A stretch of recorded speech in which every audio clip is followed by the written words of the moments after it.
علیہ السلام کړه دی اخر رکعت کې په اخري قاعده کې پدی دا یو بار کا پدی یو ګناټی کې نکلا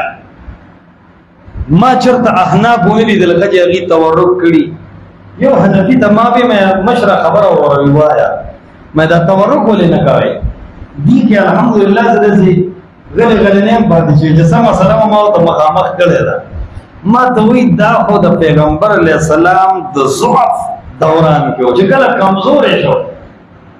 مې د الله پیغمبر په کمزوري شو نه ده کمزوري شو 63 سال وکړه 63 سال وکړه زما پلان 63 سال کې لګتا و سره منډه ولا غصامات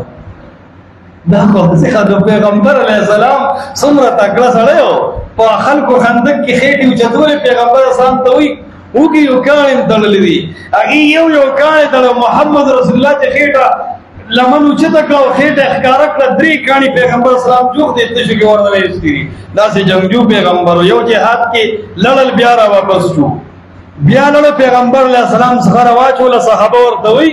اې دا الله پیغمبر واپس شه ته جنگ لمزه مونږه کو یا دا جنگ ډو کونا پیغمبر علیه السلام فرمایي بعثت بالسيف ځان لا کوري سره لګلم چې یو ځل واچوم ځان وجنم خزغره کدم نه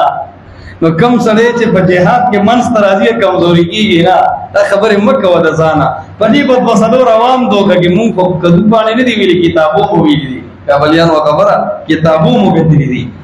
نو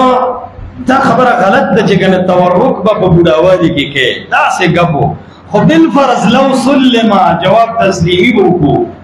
کبي منی نو دا احناف په بوډاګان تورک کوي چې د بوډاوالي د وجه سنت ده نو پکار ده چې بوډاګانې کی کنه ما په بوډاګان نه دي کني لیاس بوډا ده پکار ده چې کی یو بوډا د احناف ماونه چاته ورک کی اسی ګپ ملګو لنډ راځي پیغمبر علیه السلام طریقه راو کوي